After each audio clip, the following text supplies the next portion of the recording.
Hey guys, it's Rumblin' Man coming to you today from Florida, and in this video I'm going to show you what is currently my favorite pedal for bass guitar, and I'm going to give you 3 tips for getting started.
So you probably guessed it when you saw that clip just now, but my current favorite pedal for bass guitar. And by the way, when I say current, it's because, this video is coming up in June of 2019, but in June of 2020, maybe there will be another favorite pedal. But what my favorite pedal right now is the Line 6 HX Stomp. And you may say, well, Rumblin' Man, isn't that mainly for guitar players? And I may say it is both for guitar players and for bass players. And lately, both with producing worship tracks, making videos of string demos and bass guitar, things like that, I have been using this a ton with bass guitar, and I absolutely love it. So if you're not already familiar with using one of these or using a Helix or something that works the way it does, I want you to know there is a slight learning curve, but it's totally worth it because quite honestly, the amp sounds in this thing are incredible. And to me, this works very good for bass because it's more compact than like a full Helix floorboard.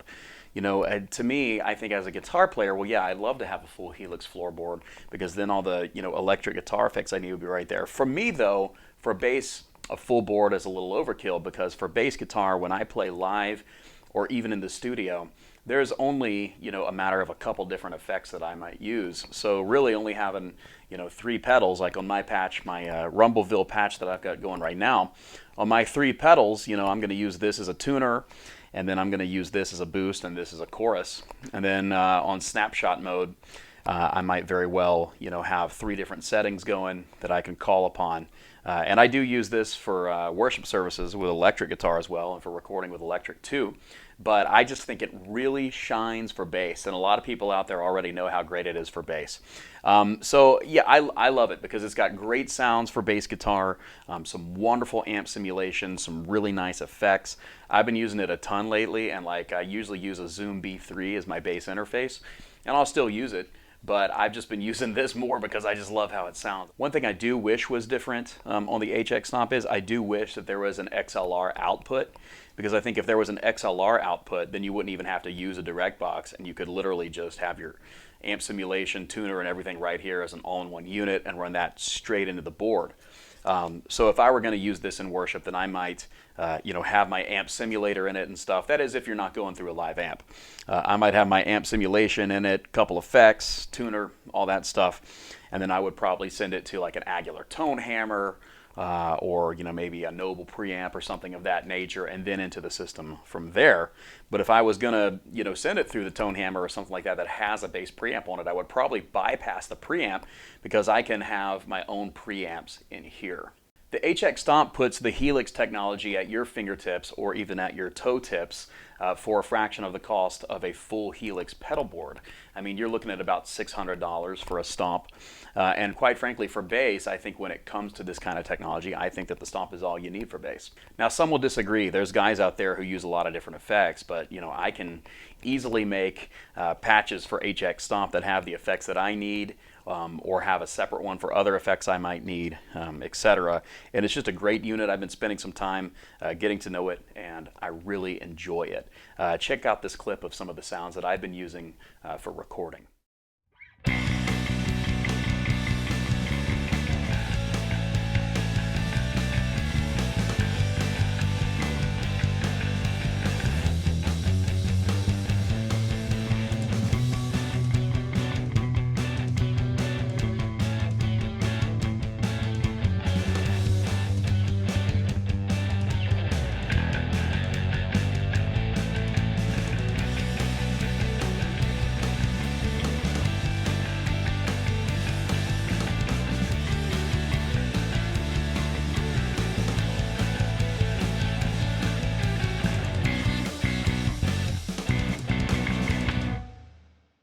So as I said earlier, I'm going to give you 3 tips for getting started using the HX Stomp for bass because I think there is a learning curve when you first start using this kind of technology. And I think for bass, there's a couple things that I wish that I had known when I first started a few weeks back. And each of these 3 tips will help you get started using HX Stomp for bass. Tip number 1 is to download HX Edit. HX Edit is a program that you can use with your computer, and essentially what it does is instead of having to use all the knobs on the Stomp itself to edit your effects and to tweak everything, you can simply plug up to your laptop using a USB cable, and by doing that you have it at your fingertips right there. You can see it all illustrated. You can go in and edit your effects. Now with the HX Stomp you only get 6 blocks. So you can see here in this screen window, these are 6 blocks. A distortion or boost that I can turn on and off with a foot switch. I like pretty clean sounds for bass. So obviously with a full Helix board you can have more than 6 blocks, but I think for HX Stomp, whether you're using it as an amp simulator just for electric guitar, or whether you're using it as an all-in-one unit for bass guitar, I think 6 blocks is all you need. Pretty cool, but you get these 6 blocks. But the thing is, the reason you need to download HX Edit is this. I'm so glad that I found out that HX Edit is available, because really it's the way you need to go when it comes to really getting in depth with editing your sounds. Now you don't have to have HX Edit, but it's going to make your life easier. I mean, I've got everything at a glance right here, and I can go, I can plug up some headphones and I can go into each thing and tweak it, test it, and this is where I, Rumblin' Man, will turn to create bass and guitar patches. In fact, speaking of patch creation, I do have something really cool to tell you in just a little bit about how you can get this patch that I'm using in this video demo and also for recording right now. Tip number 2, and it's kind of a sad thing to say, but tip number 2 is avoid the presets. When you scroll through the presets that kind of may come standard with the HX Stomp, you will see that there are many guitar presets and there are also many bass presets. But when I personally was going through the sounds with my bass plugged up for the first time, I found that I didn't particularly care for the presets. I don't know if maybe they were EQ'd for a totally different kind of bass, but I'm using a jazz and a PJ, and I didn't like the sounds I was getting. I really didn't dig the presets. It's better to start from scratch, creating your own patch, and learning how to do so, or just diving in. It's better to do that than it is to start with the presets, because the presets, I don't know, there's probably going to be guys out there who like the presets, but I didn't particularly like the presets for bass guitar that came with the Stomp. I found that they just sounded not ideal for recording the kind of music that I generally record. So avoiding the presets and setting your sights toward better sounds is going to be key. And so as far as setting your sights on better sounds goes, that's actually going to get us to tip number 3. Because on the internet, you can download really great patches for HX Stomp. Now, a patch is going to be a pre-made setting, whether it's using effects or just amp simulators, whatever it is, or both. It's going to be a pre-made setting that somebody else already made and tested and thinks it sounds great, so they're either going to sell or give it to you.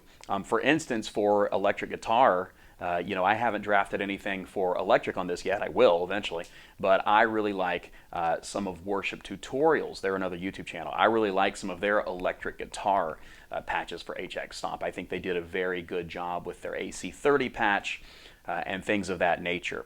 And then also, but for bass guitar, you're going to want to find and download some great patches for the unit that have been developed by other players who have been using the HX Stomp a little longer than you have. Download HX Edit, avoid the presets, and download patches from content creators, people who create sounds. And so that leads me to my next point, and that is this. In the link in the description of this video, I have got a link to where you can go and you can download for yourself the patch that I used in this video. Let's go on and take another listen to some of the sounds you can get using Rumbleville 19, my first HX Stomp bass patch.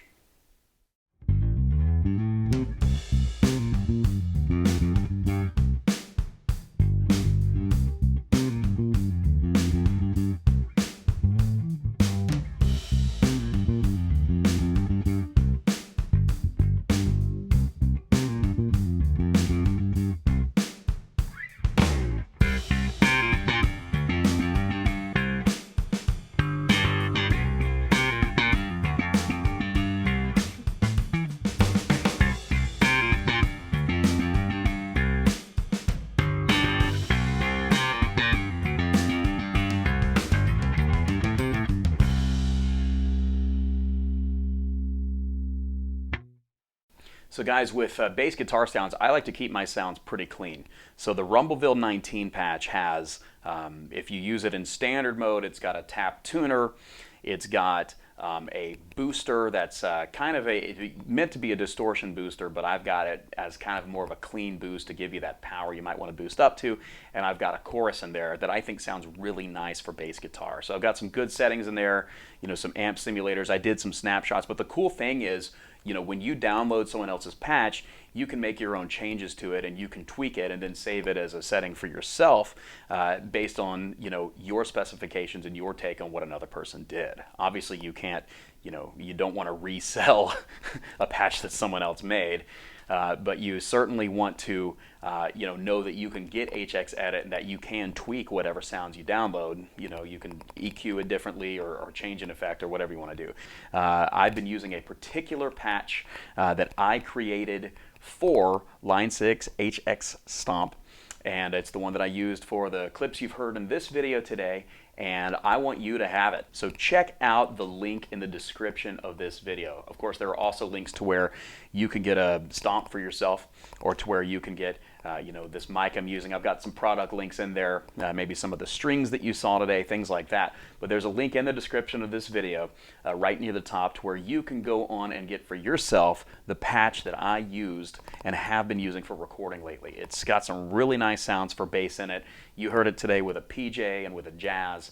And so just trust me, I think you'll like this patch, especially if you're first getting started. It's a good roadmap, to show you kind of some of the sounds you should have in mind as you're getting started using HX Stomp for bass. I want everyone to be able to get this patch. Everyone who would like to get it, I'd like you to be able to get it. So I've got it available for very, very, very cheap. And so I want you to click on that link, get it for yourself, and when you're getting started, with the HX Stomp, plug it into HX Edit, start playing, and you'll see kind of why I like this pedal so much for bass guitar. Right now, it's my fave. I think if you have this and a good direct box, you can literally get by with just those two things, unless there's more stuff you want to add, and you very well can. There's a lot of flexibility with the HX Stomp, a lot of videos on YouTube, and I'm planning to do some more myself. So let me know in the comments of this video what kind of content that you would like to see involving the HX Stomp, whether it's for electric guitar or bass guitar, maybe some of the insights and demos that you'd like to see on YouTube, and I will take them into consideration for future videos. So guys, as always, God bless you guys. I just really appreciate you tuning into the Rumblin' Man channel today, hanging with me a bit. If you want to hang with me some more, check out my other videos, a lot of bass guitar related stuff, electric guitar, all kinds of stuff, content for us musicians, and we have a great time here. So, and also you can hit me up on social media. I post some on Instagram and Facebook, gigs I'm playing, things I'm working on, but it's really all to drive the traffic right here to the Rumblin' Man YouTube channel. We've been doing this for some years now, and we're now at this moment, I believe, 3,500 subscribers strong, and I need more subscribers, and I want you to be one of my subscribers so that we can keep showing you videos and stuff. So go on and subscribe to the channel today. Give me a thumbs up button if you liked this video, and I would really appreciate that very much. I'm also on a couple crowdfunding websites like PayPal and Patreon, so that the option is there to financially contribute to help me make the upgrades I need to make and continue to clear time to make videos so that this channel can be everything it possibly can be.